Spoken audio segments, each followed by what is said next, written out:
paciente femenino de 54 años de edad que acude por episodios recurrentes de vértigo rotatorio. Intenso de segundos de duración, desencadenados al girar la cabeza en la cama y al incorporarse. Refiere náusea leve sin vómito, niega hipoacusia, acúfeno o plenitud óptica. Entre crisis permanece asintomática. A la exploración neurológica no hay focalización. Nistagmo rotatorio de latencia corta, fatigable, reproducible. Los signos vitales están dentro de parámetros de la normalidad. Y directamente te pregunta, ¿cuál es la prueba diagnóstica para confirmar la patología? O sea, no te está preguntando cuál es el diagnóstico, te pregunta cuál es la prueba, ¿ok? ¿Cuál es el canal semicircular más frecuentemente afectado en esta patología? Y pregunta número 3. Dice, ¿cuál característica clínica permite diferenciar un BPPV de una enfermedad de Meniere? Va, entonces, ahí van las claves.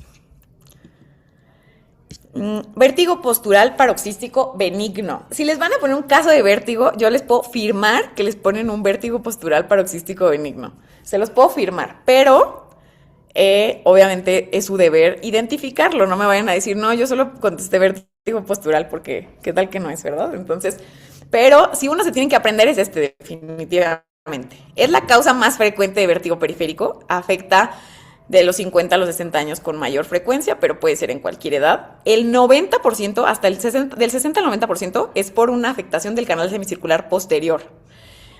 Un porcentaje más bajo es el canal semicircular horizontal, ¿va?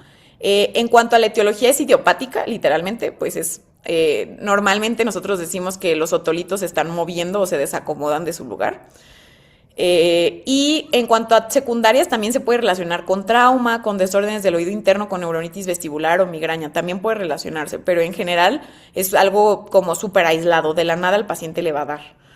Factores de riesgo, que sea sexo femenino, edad avanzada, depresión, componentes de un síndrome metabólico, niveles bajos de vitamina D, eso se relaciona un poco, osteopenia o osteoporosis. Y en la clínica, ¿qué les van a decir de este? Es un vértigo episódico.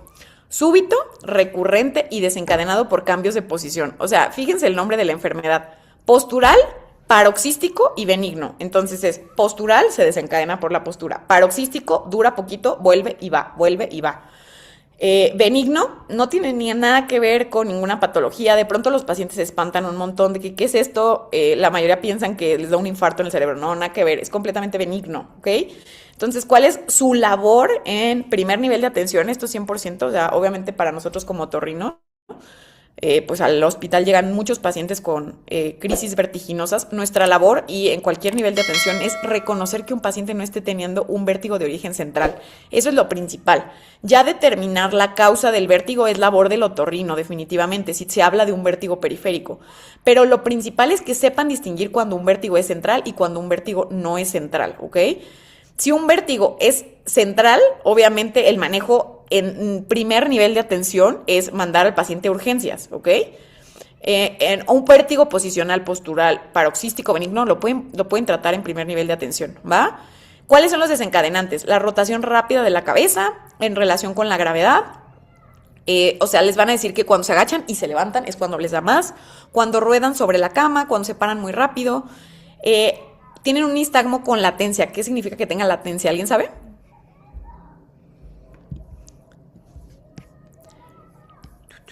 ¿Nadie? Bueno, que tenga latencia significa... exacto, justo eso, César, que tarda un poco y también Dani, perfecto. Que tarda en aparecer. Tiene una latencia, según lo que dicen los libros, de 2 a 10 segundos, más o menos. Entonces tú volteas al paciente para hacerle un Dix-Hallpike y no se presenta luego, ¿va? Que se fatiga, es decir, cuando tú dejas al paciente en la posición, va a llegar un punto en el que el vértigo deja de verse. Digo, el nistagmo se deja de ver, o sea, ya no lo ves el nistagmo. Es unidireccional, que eso ya les había dicho también en la clase pasada. Un nistagmo que cambia de dirección, siempre piensen a que es de origen central, ¿va?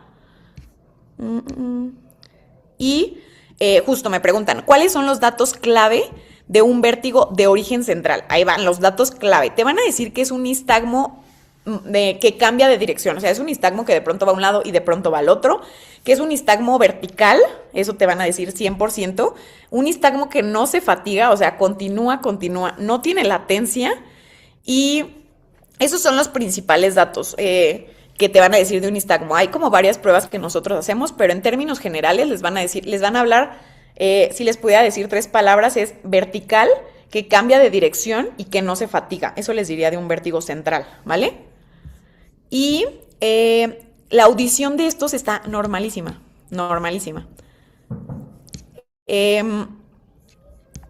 en cuanto al diagnóstico, perdón, es que estoy como tratando de leer y la presentación, por eso de pronto me trabo. Pero en el diagnóstico, la maniobra se llama Dix-Hallpike, que es para valorar afectación del canal semicircular posterior, que es el más común. Siempre van a hacer eso. Y si está negativa, puedes incluso hacer alguna otra, como la de McClure, que es para ver si tiene afectación del canal semicircular lateral. Pero en términos generales, acuérdense siempre Dix-Hallpike posterior. En cuanto al tratamiento, siempre se confunden con esto también. Es muy, muy, muy común que te confundas. ¿Cuál es el tratamiento del vértigo postural? Es las maniobras de Epley, ¿ok? Epley es tratamiento, Dix-Hallpike es diagnóstico. No se van a confundir con eso, porque siento que es muy común que se puedan confundir. Y las otras son mucho menos comunes, o sea, Semont o Barbecue, que las puedes usar para también afectación del canal semicircular lateral, ¿ok? Entonces, ¿en qué pacientes evitas hacerles una maniobra de Dix-Hallpike? Ay, déjenme que salga la imagen. Bueno, lo evitas en pacientes, eso es súper importante que les pregunten, a los pacientes. ¿No tienes alguna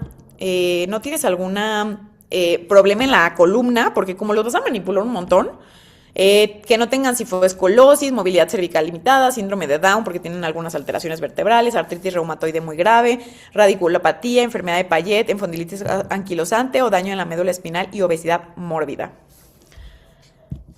Entonces,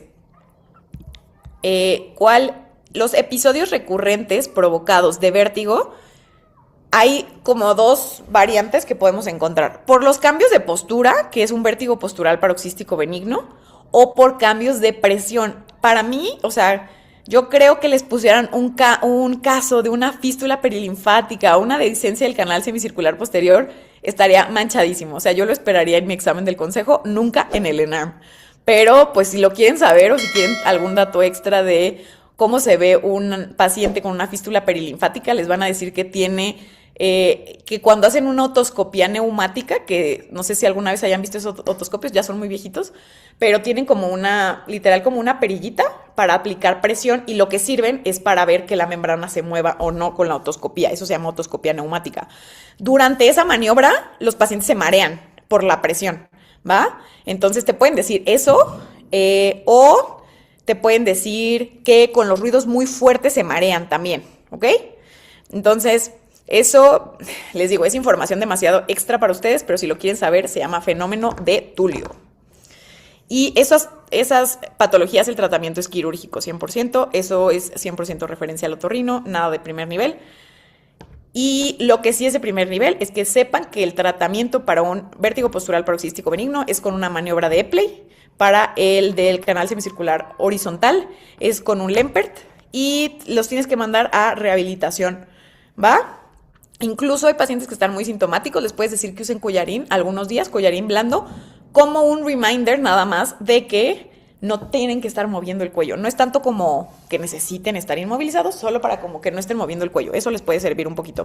Y esto es, en esta foto que tienen acá, es cómo se hacen las maniobras de Epley. Entonces, lo que se supone que tienes que hacer en unas maniobras de Epley es voltear al paciente, o sea, le vas a decir al paciente que esté sentado en una camilla de exploración, que lo puedas acostar como completamente plano, lo vas a acostar y la cabeza tiene que ir dirigida a 45 grados hacia el lado afectado.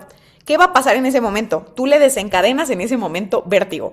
Eso es normal. Tú dejas que el vértigo, que el nistagmo se termine, o sea, que se fatigue el nistagmo y una vez que el paciente, tú le estás preguntando, ¿ya no estás mareado? ¿Ya no estás mareado? No, ok. Una vez que el paciente ya no está mareado, y obviamente todo esto se los tienen que explicar súper bien a los pacientes porque al inicio les da como pánico, que obviamente cuando tú los vas a voltear vas a evocar el vértigo, o sea, eso es parte de la maniobra, ¿va? Entonces les tienes que explicar, vamos a hacer esto y te vas a marear, no te vas a caer, aquí te estoy deteniendo, estás completamente acostado, no te asustes, pero es parte del tratamiento.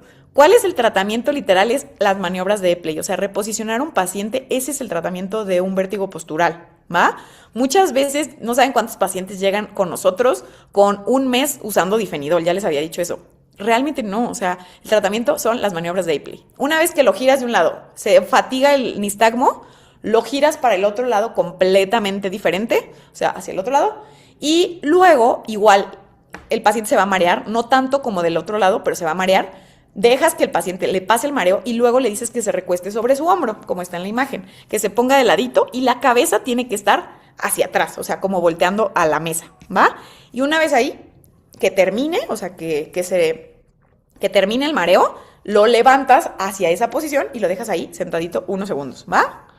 Esas son las maniobras de reposicionamiento de Epley. No se confundan ya de Epley y Dix-Hallpike, ¿va? Entonces, ¿cuáles son las respuestas? Ya vimos, es un paciente que te están diciendo, tiene episodios recurrentes de vértigo rotatorio, segundos de duración. Un paciente que te digan que su vértigo dura segundos es un posicional paroxístico benigno. Que se desencadena al girar la cabeza y al incorporarse. Refiere náuseas leves sin vómito. ¿Se acuerdan que justo la clase pasada, ¿qué les dije de la neuronitis? Que era que les iba, o sea, que yo estaba segura que les ponían vértigo intenso o paciente que no frena el vómito, o sea, pero este es un vértigo nada que ver con el de una neuronitis, ¿va? Entonces, ¿qué te dicen del nistagmo? Que es rotatorio, que es fatigable y que es reproducible, o sea, que si lo vuelves a evocar con el movimiento, se vuelve a ocasionar, ¿va? Entonces, el más afectado ya vimos que es el posterior. ¿Qué característica? Eso se los dije también la vez pasada. Alguien me preguntó, ¿cómo diferencias un menier? ¿Qué tiene un menier? ¿Qué me van a poner en un menier? Un paciente con muchos datos, o sea, con muchos episodios de vértigo que se acompañan de hipoacusia neurosensorial fluctuante. Esa es la clave. En un posicional paroxístico benigno no tienen afectación de la audición, ¿vale? Va, dudas, preguntas de vértigo.